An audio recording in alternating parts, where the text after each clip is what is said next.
Assalamualaikum warahmatullahi wabarakatuh. My name is Siti Umairah binti Nordin, matric number 2021-459-276. I will present about my infographic for individual assignment. The infographic will cover two chapters, which is from Chapter 6, Mathematics of Finance, and Chapter 7, Working Capital Management. This is my infographic from Chapter 6 and Chapter 7. Now, I will explain about Mathematics of Finance. In Mathematics of Finance, we will cover three parts, which is time value of money, present value, and future value. The concept of time value of money is the money you have now is more worth than identical sum in the future due to potential earning capacity. There are 5 types of interest. This is 5 types of interest. First is nominal interest. Second is effective interest rate. Third is interest on interest. Fourth is simple interest. And the last is compound interest.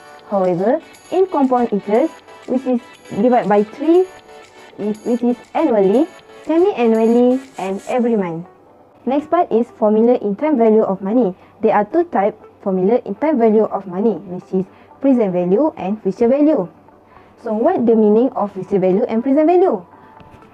Future value is determined by applying compound interest over a specific period, while present value is the value today of a sum of money that to be received in the future.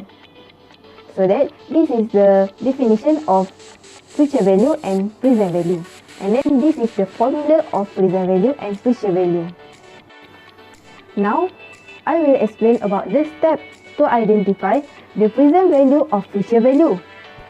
So that I will appear the example question for this topic like this. The question is, you lend a friend Rm 5,000 for which your friend will repay you Rm 28,250 at the end of this year. What interest rate are you charging your friend? Before we identify the keyword from this question, I will give you the keyword for present value and future value. For present value, the keyword is bought, loan, borrow, and also lend. While for the future value is saving, deposit, retirement, and investment. There is a sum of the keyword for present value and future value. After we know the keyword of present value and future value, so we back to this question. What is the keyword in this question? The keyword in this question is lend. So that we can conclude this question is want to find present value. Second step is identify whether present value or future value in single or annuity. So what mean the single and annuity? Single is payment made only one time or every year is different, while annuity is a series of equal payment made equal intervals over a fixed period of time. We already know the definition of single and annuity. I will explain the example of single and annuity. For example of single is Ira will deposit Rm 200 at year 1, Rm 320 at year 2, and Rm 300 at year 3. So that the PMT in this question is year 1 is Rm 200, for year 2 is Rm 320, and for year 3 is 300. It means every year is different value. So that for single, we can use this formula for present value and for future value and this formula. Next is annuity. This is the example of annuity. The example is Farah decide to make annual beginning of year Rm 2,000 deposit into an account. So that the PMT for this question is Rm 2,000 for year 1 and year 2. The deposit for every year is same. They use a fixed amount. In addition, we can use this formula for annuity, PVA and FVA. And also PVIFA and FVIFA, we can refer to the table. For a single question, we stop at here. While for annuity question, we have another step After we know the step 1 and step 2, and we identify the present value of future value is in annuity, so that it will have another step, which is step 3, is identify whether annuity is annuity due or ordinary annuity. So what's the mean of ordinary annuity and annuity due? The means of annuity due is payment made now or today or beginning of the period, while for ordinary annuity is payment made at the end of the period or 31 December. So let's move to the example of ordinary annuity and annuity due. This is the example of ordinary annuity. Sharifah decides to deposit at the end of each year RM1000 in saving account.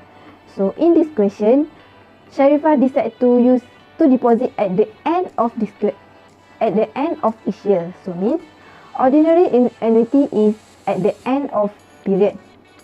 So for ordinary annuity, we can use two formulas. While for annuity due, this is the example of annuity due. Farah decides to make annual beginning of year RM2000 deposit into an account. So in annuity due, we already know it is beginning of month of the period. So annuity due will use this formula, two formula for PVA or FVA. Now I will explain about working capital management from chapter 7. This is the second topic in my infographic. Working capital management. What is working capital management? It is a business strategy designed to ensure that a company operates efficiently by monitoring and using its current asset and liability to their most effective use. There are 4 factors affecting to the working capital management. First is type of business.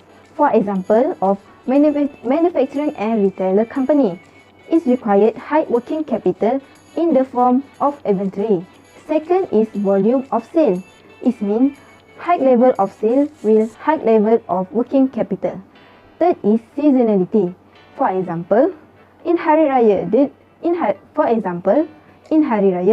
the demand for cookies will increase and will high in working capital.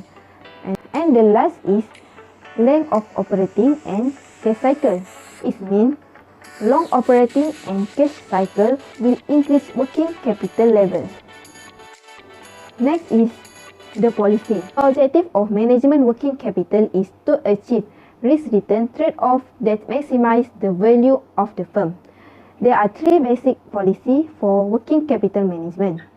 First is relaxed policy, second moderate policy, and third is restricted policy, like for the graph. First policy is relaxed policy. Relaxed policy is low risk policy. It maintains large amount of current assets with flexible credit policy, and then high liquidity and potentially low profitability from investment due to low productivity of current asset relative to fixed asset. Second policy is restricted policy. It is high risk policy, maintain low amount of current asset coupled with restricted credit policy. It will lower investment in current asset, enable firm to invest in fixed assets, which is result to the high profitability but lower in liquidity. And the last policy is moderate policy. It mixed with relaxed policy and restricted policy. Moderate policy is risk and return, maintain liquidity, invest in productivity asset, and at the same time it holds sufficient current asset. There are 3 policies of working capital management. The last part in working capital management is the strategy of working capital management. There are 3 strategies in working capital management. First is hedging approach. At the graph, at the top of a graph is temporary asset, while at the middle is permanent current asset. Below of graph is permanent asset. I was mentioned about temporary asset and permanent asset, and also permanent sources. So what is the permanent asset, temporary asset, and permanent sources? Asset is divided by two, temporary asset and permanent asset. Temporary asset is current asset, while permanent asset is include fixed asset and also sum of current asset. While for financing is classified by three, which is permanent sources, temporary sources and spontaneous financing. Permanent sources is include non-current liability and liquidity, while for temporary sources is include current liability. During hedging approach, permanent sources is equal to permanent asset. So moderate policy that match asset and liability to their maturity. So permanent asset and permanent current asset are financed with long-term financing, while for temporary asset are financed with short-term financing. Second strategy is aggressive approach. Look at the graph. Temporary asset and part of permanent current asset are financed with short-term financing. Reminder of permanent current asset and permanent asset are financed with long-term. For this approach is high risk due to the high installment, while high return due to the lower of interest. The last strategy is conservative approach. Permanent asset and half of temporary asset are financed by long-term financing. Remainder of temporary asset is financed by short-term financing.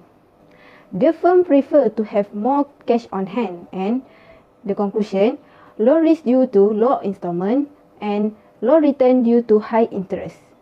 At the end of my presentation, I already explained two chapters in my infographic, which is Mathematics of Finance and Working Capital Management. Thank you.